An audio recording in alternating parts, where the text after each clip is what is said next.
Hello everyone, I am Rahul and welcome to Academics with Rahul YouTube channel. Let's learn together. अगर आप channel पर पहली बार आए हो तो चैनल को सब्सक्राइब करें और बेल आइकन को प्रेस करिए ताकि इस तरह की यूज़फुल और इन्फॉर्मेटिव वीडियोस मिलें आपको सबसे पहले।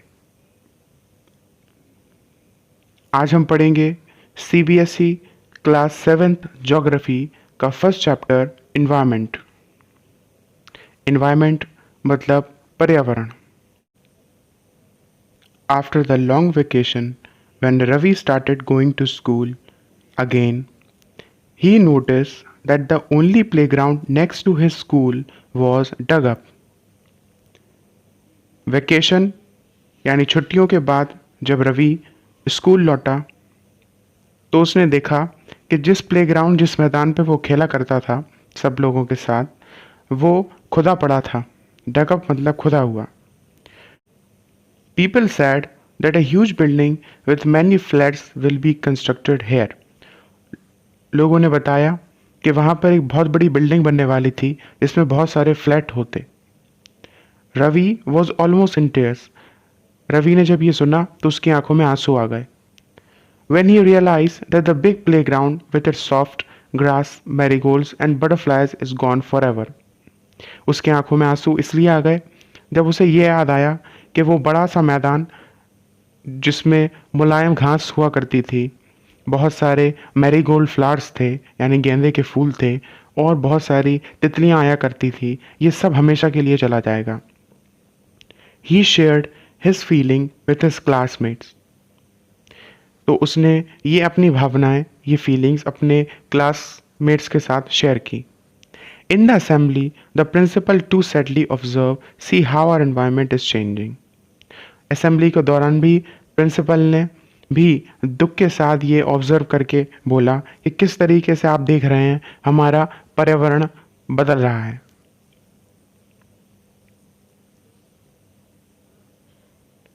In the class, Ravi asked his teacher, "What is environment?" Class में जाकर रवि ने अपने टीचर से पूछा, इन्वायरमेंट क्या होता है।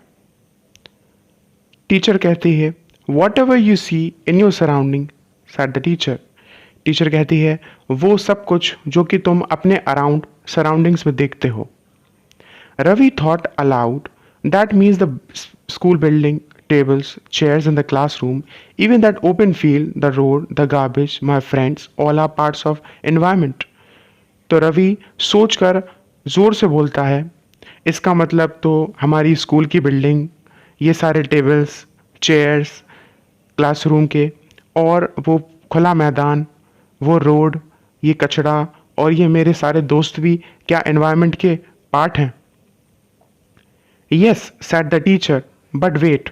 Some objects are created by nature. For example, mountains, rivers, trees, animals. Others are made by people. For example, roads, car, clothes and books. Teacher कहती है, हाँ, लेकिन रुको, इसमें से कुछ चीज़ें ऐसी हैं जो कि नेचर ने बनाई हैं, यानी प्रकृति ने बनाई हैं। वो चीज़ें हैं पहाड़, नदियाँ, पेड़ और जानवर। पर कुछ चीज़ें ऐसी हैं जो कि इंसानों ने बनाई हैं, जैसे रोड, कार, क्लोथ्स और बुक्स। अभी पढ़कर आपने ये जाना कि एनवायरनमेंट का एक बेसिक मतलब क्या होता है, यानी पर्यावरण। हमारे एनवायरनमेंट में हर वो चीज़ आती है जो कि हम अपने चारों तरफ देखते हैं और ऑब्जर्व करते हैं। अब एनवायरनमेंट को और अच्छी तरीके से समझते हैं।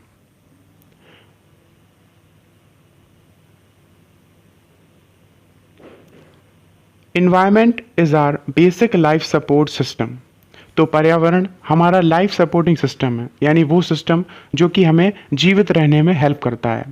It provides the air we breathe, the water we drink and the food we eat. ये हमें वो हवा देता है जिससे हम सांस लेते हैं, वो पानी देता है जो हम पीते हैं और वो खाना देता है जो हम खाते हैं। साथ ही वो लैंड देता है यानी ज़मीन देता है जिस पर हम रहते हैं।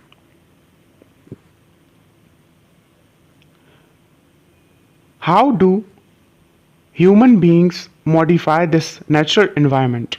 लेकिन किस तरह से ह्यूमंस ने इस नेचुरल इन्वायरमेंट, प्राकृतिक पर्यावरण को बदल दिया है। The car fumes pollute the air, the water is collected in a pot Food is served in the vessels and the land is used to build factories.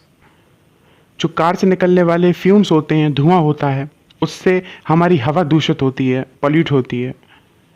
पानी को पॉट में रखा जाता है, खाने को वेसल्स में, बर्तनों में सर्व किया जाता है, और ज़मीन को इस्तेमाल किया जाता है फैक्ट्रीज बनाने में।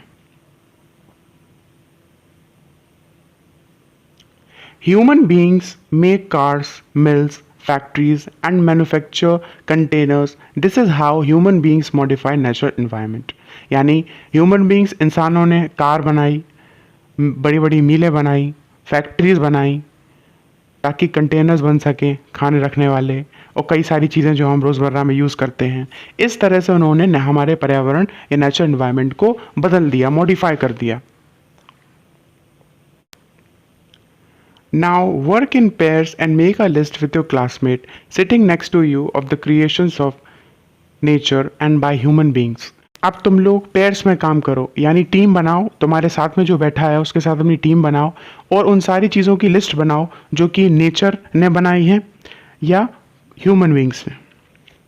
तो रवि, परमजीत, जस्सी, मुस्तफ़ा, आशा, ये सभी एक्साइटेड थे इस लिस्ट के बारे में सुनकर। Why is our environment changing? asked Iqbal. Iqbal पूछता है, हमारा पर्यावरण, हमारी environment क्यों चेंज हो रहा है? It is because of our needs.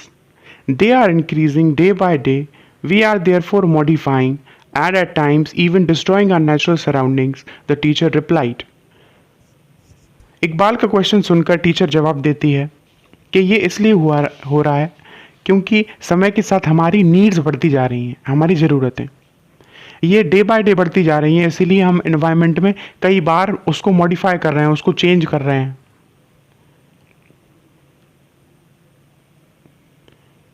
ऊपर की कन्वर्सेशन सुनकर आप समझ गए होंगे कि एनवायरनमेंट में क्या होता है। एनवायरनमेंट में जगह, लोग, चीज़ें और नेचर, ये सारी चीज़ें, लिविंग ऑर्गेनिज्म, ये सब एनवायरनमेंट के अंदर आती हैं। It is a combination of natural and human made phenomena, while the natural environment refers to both biotic and abiotic components.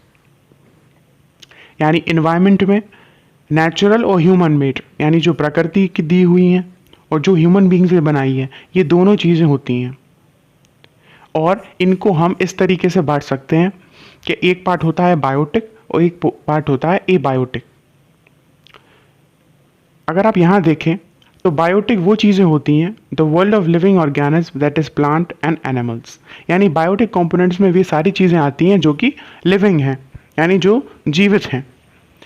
उसमें पौधे, पेड़ और सारे जानवर आते हैं, यानी हर वो चीज़ जो जीवित होगी वो बायोटिक कंपोनेंट के अंदर आएगी।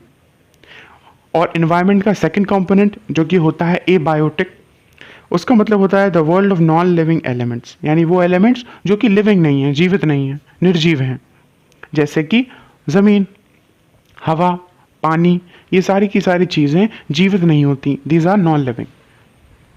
तो इन्वायरमेंट के दो कंपोनेंट्स होते हैं, एक होता है बायोटिक, एक होता है एबायोटिक। इस पिक्चर में आप देख सकते हो नेचुरल और ह्यूमन मेड। नेचुरल कंपोनेंट में वो चीज़ें आती हैं जैसे पानी हो गया, एयर हो गई, लैंड हो गया और लिविंग थिंग्स हो गए। और जो ह्यूमन मेड होता है उसमें buildings, parks, bridges, roads, industries और मॉन्यूमेंट्स, यानी जितनी भी चीज़ें ह्यूमंस ने बनाई हैं, मैन मेड हैं, वो सारी चीज़ें आती हैं ह्यूमन मेड में।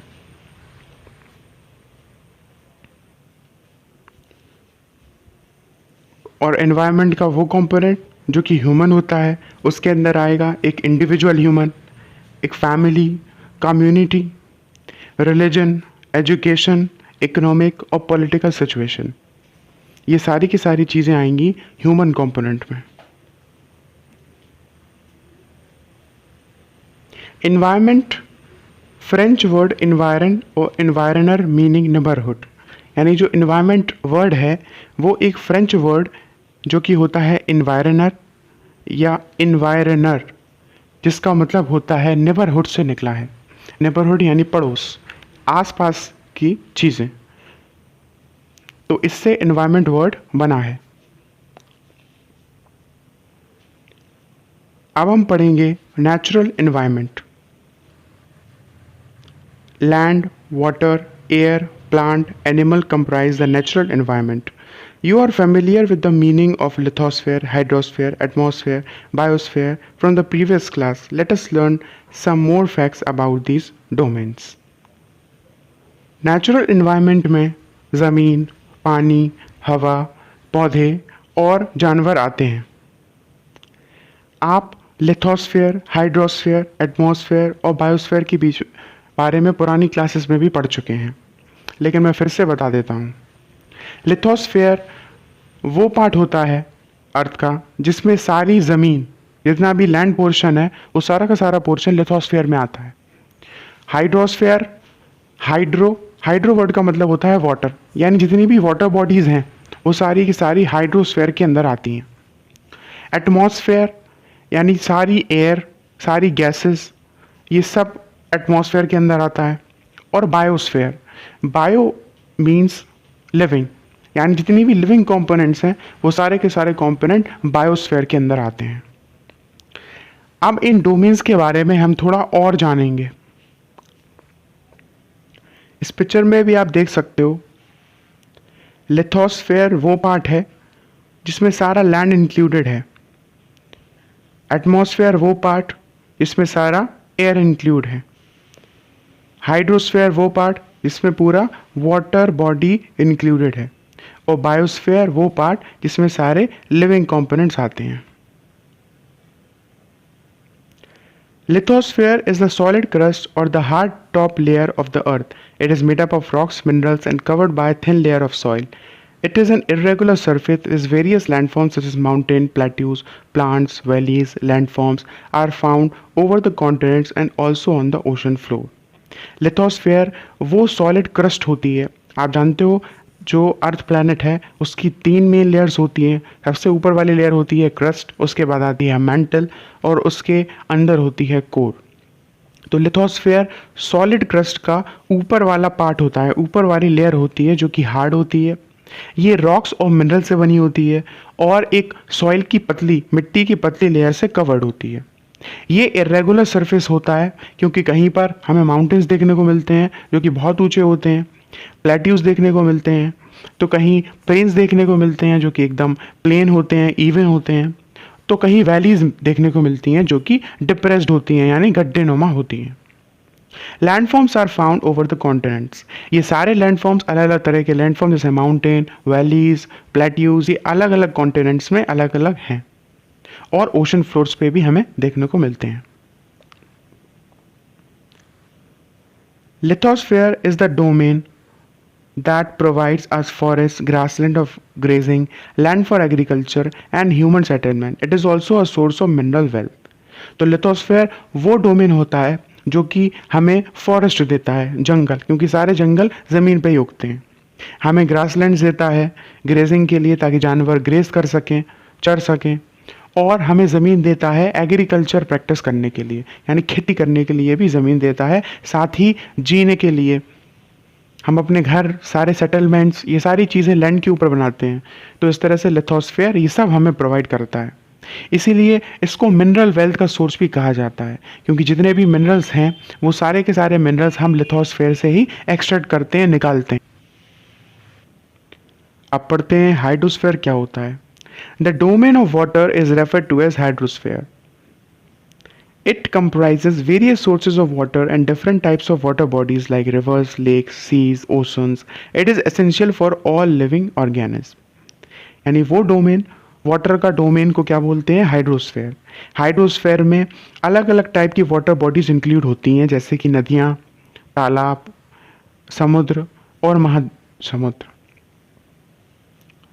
It is essential for all living organism. ये बहुत ज़रूरी है, जैसा कि आप जानते हो पानी जीवन के लिए बहुत ज़रूरी है, लाइफ के लिए ज़रूरी है, इसीलिए हाइड्रोस्फेयर एक important factor. The atmosphere is the thin layer of air that surround the earth. Atmosphere क्या है? वो पतली लेयर एयर की जो कि अर्थ के अराउंड है। The gravitational force of the earth hold the atmosphere in it. Earth का जो ग्रेविटेशनल फोर्स होता है जो कि हमें हमेशा खींच के रखता है, उसी तरीके से जो हमारा एटमॉस्फेयर है, एयर का एनवेलप है अर्थ के अराउंड, उसको भी ये ग्रेविटेशनल फोर्स पकड़ के रखता है। It protects us from the harmful rays and scorching heat of the sun. It consists of a number of gases, dust, and water vapor.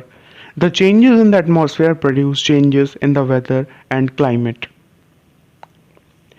ये एटमॉस्फेयर हमें हार्मफुल रेज से भी बचाता है। किसकी हार्मफुल रेज से? सन की हार्मफुल। सन में जो अल्ट्रावायलेट रेज होती हैं वो काफ़ी हार्मफुल होती हैं हमारी बॉडी के लिए, और हमारा एटमॉस्फेयर वो सारी हार्मफुल अल्ट्रावायलेट रेज को एब्जॉर्ब कर लेता है, और ये जो लाइट हम तक आती है वो फिल्टर होकर आती है। तो इस तरीके से हम सन की हीट और उसकी अल्ट्रावायलेट रेज से बचे रहते हैं। इन्वायरमेंट, एटमॉस्फेयर में कई सारी गैसेस, डस्ट पार्टिकल्स और वाटर वेपर होता है। एटमॉस्फेयर के चेंज होने से ही वेदर और क्लाइमेट में भी चेंज आता है। Plants and animal kingdom together make the biosphere or the living world. It is a narrow zone of the earth where land, water and air interact with each other to support life. वही biosphere सारे plant और animal होते हैं जो कि living हैं, यानी जीवित हैं। ये एक नैरो जोन है अर्थ का, जहाँ पर ज़मीन, पानी और एयर ये सब के सब एक दूसरे से इंटरेक्ट करते हैं। यानी आप ये समझ सकते हो, बायोस्फीयर वो रीजन है जो कि एटमॉस्फेयर को, लिथोस्फेयर को और हाइड्रोस्फेयर, ये सारी चीज़ों को एक दूसरे से इंटरेक्ट करने में हेल्प करता है, और ये सब मिलकर ही लाइफ को सपोर्ट करते हैं। तो यहाँ चैप्टर 1 का पार्ट 1 कंप्लीट होता है। पार्ट 2 अपलोड होते ही लिंक डिस्क्रिप्शन में आपको मिल जाएगी, आप वहाँ से देख सकते हो। अगर आपको हमारी वीडियो और हमारा कंटेंट पसंद आता है तो इस वीडियो को लाइक करें, शेयर करें और साथ ही चैनल को सब्सक्राइब करें।